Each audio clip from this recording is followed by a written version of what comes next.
all want CJ Gardner-Johnson back. We all believe he should be back. So does Ryan Clark of ESPN. He even said it today. But we're all stuck in limbo. We have to wait for Howie Roseman to emerge from wherever he is with his Napoleon hat on, his glasses, his pencil pocket protector, him calculating the calculations of the cornbread to figure out how to get CJ Gardner-Johnson back.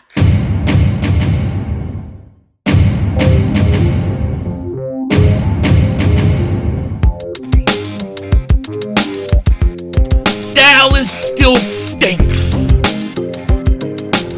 Oh, by the way, King Dingbat here, and hope everybody's having a great day. Hope you guys are doing well. Hope you're hanging in there. It has been eerily quiet the last 24 hours. Very quiet. But that's what usually happens right before the storm. And we're all just waiting to see where Howie Roseman is going to emerge from and what's the plan. He'll have his Napoleon hat on, his glasses, his pencil pocket protector, and he's going to be ready calculating the calculations of the cornbread to go to work. And we need it to happen soon. Now, before we get into it, if you're new to the channel and you like the content, make sure you hit that like button. More importantly, make sure you subscribe to the most censored, most throttled Eagles content creator in all of the internet. We're going to get daily videos of free agency, of the draft, of the whole offseason. We don't miss a beat. You definitely don't want to miss it. And if you've been subscribed for a while, thank you so much for all that you do for me. Thank you for your support. It truly, truly, truly means the world, and I'm so appreciative. Thank you very much. Now, today I kind of want to talk about what's the next shoe to drop. What should we be looking for to happen with the Eagles? Because free agency is going to come quick. And I know we're all sitting there going, well, we're not hearing any rumors. We're not really hearing anything. What's going on? We're going to lose everybody. It's going to be the end of the world. There's, like I said yesterday, there's a plan in place. And I believe some of that's going to have to do with compensatory picks. Other things are going to be similar to what the Eagles did last year. Find guys in last year of deals, guys that you could get at good prices. Howie has a plan. It's just we don't know what it is yet. We just think we do. Now, but before we get into all that, we do have a little bit of breaking news. And we have something we could be very, very excited about. I don't know who the hell this guy is. I don't know who he is. But I like him because his name isn't Matt Patricia. All right? The Eagles have hired their linebacking coach. Brendan Deeg says this: the Eagles are hiring former Temple defensive coordinator DJ Elliott as their linebacker coach. It does not look like, and this is my favorite part, Matt Patricia will be joining the Eagles staff. Zach Berman said this: the Eagles hired DJ Elliott to be their new linebackers coach.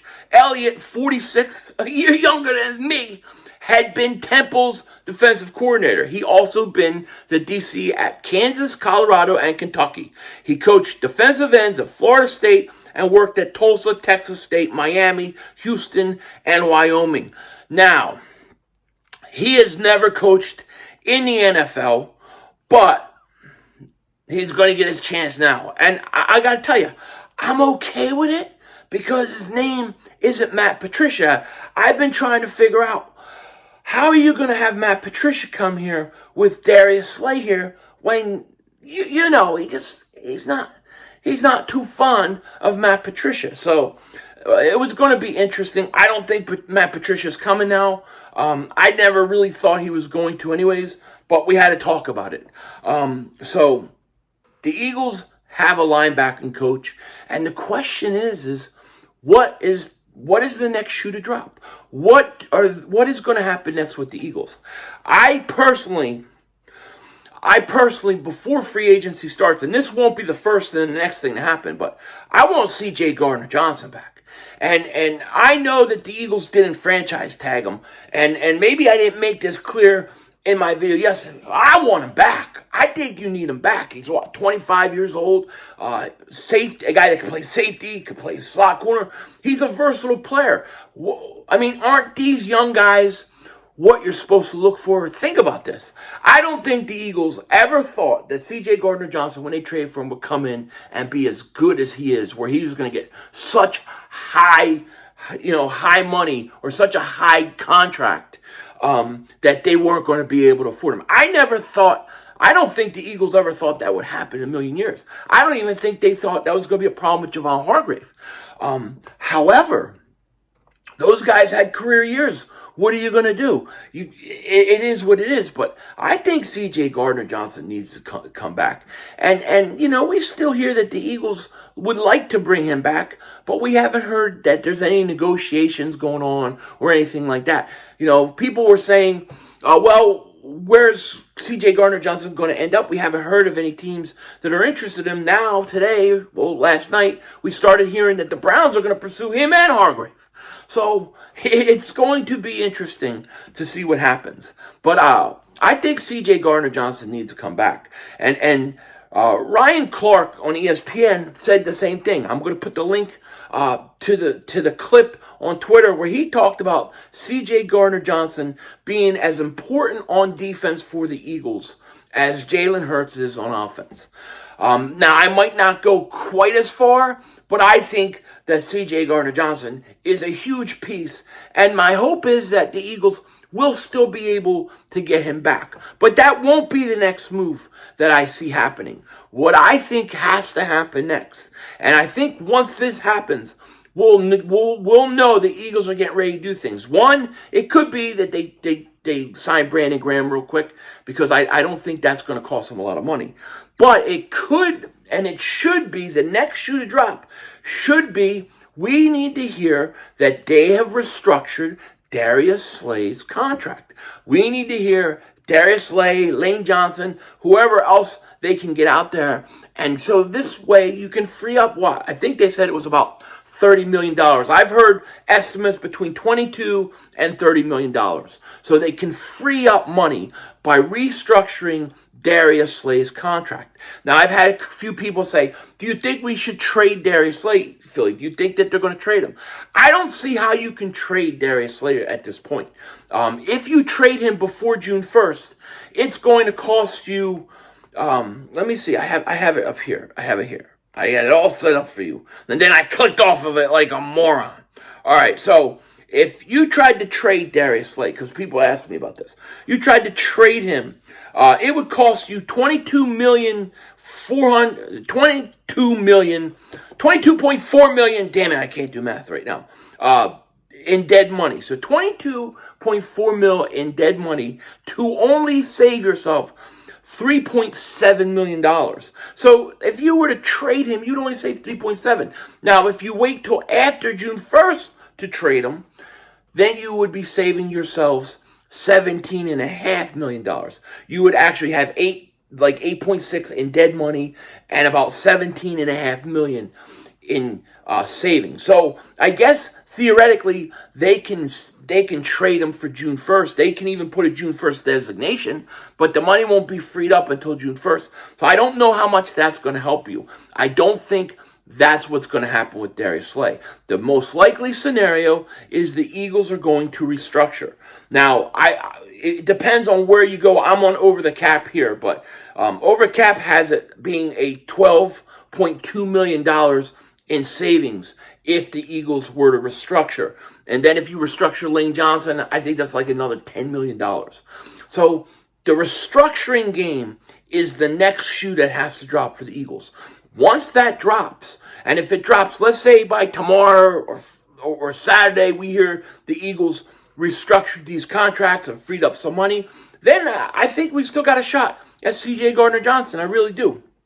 But I don't see how the Eagles at some point cannot restructure these contracts in order to free up money. They only have $6 million in cap space. So that has to be the next shoe to drop. And it's going to be really, really interesting.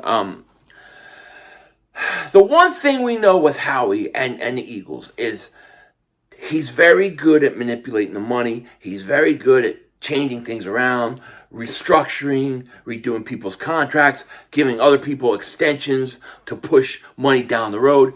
He does a pretty good job with it, and he usually frees up money. How much will he free up? I don't know. I still believe the main game is to get better on offense this year, which I know a lot of people don't agree with me. and that's fine. But I think you make your offense better this year. Let it carry your defense for a year while you rebuild your defense over the next 2 years. Hopefully, you could get Gardner-Johnson to be a part of that. That would be absolutely fantastic. Otherwise, that draft is going to be so important. And I got to tell you, there's a guy I'm absolutely, and he's probably not a popular name amongst Eagle fans right now, because there's so many people that believe the Eagles should take a corner in the first round with the 10th pick overall, which I don't necessarily disagree with you. But, man, I don't know why, but the name Calijah Kancey keeps coming up in my head. It just keeps coming up in my head. For whatever reason, I could see that at 10, the Eagles taking him. I mean, they were talking before the combine, he was a second-round pick. Now he's late first round, mid-first round. He could go even higher than that. But I would not be surprised if the Eagles were to land Calijah Kancey. And I got to tell you, I'll take him. I think him being, 6'1", 280 pounds. He had, 7.5 sacks last year. He showed off at the combine. Think he would be a great complement piece long-term with Jordan Davis. Calijah Kancey is a guy I'm fascinated by, a guy that I need to go study a whole lot more.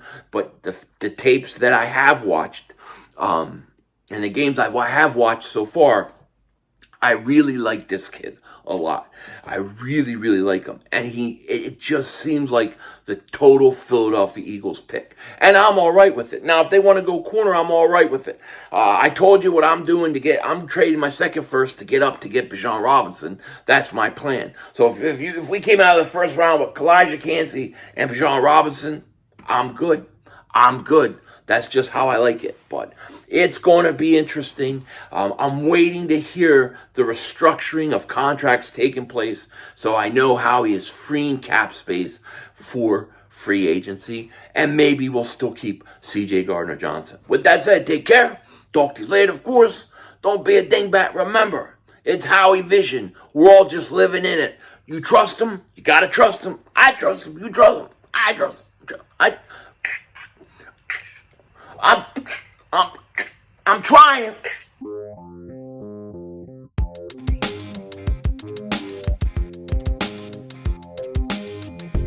So it's interesting looking at the potential guys the Eagles could restructure. You have, according to Over the Cap, you have Darius at $12.2 million. Then you have Lane Johnson just under $11 million. Then the next biggest savings you can get from a restructure is Jake Elliott at $400,000.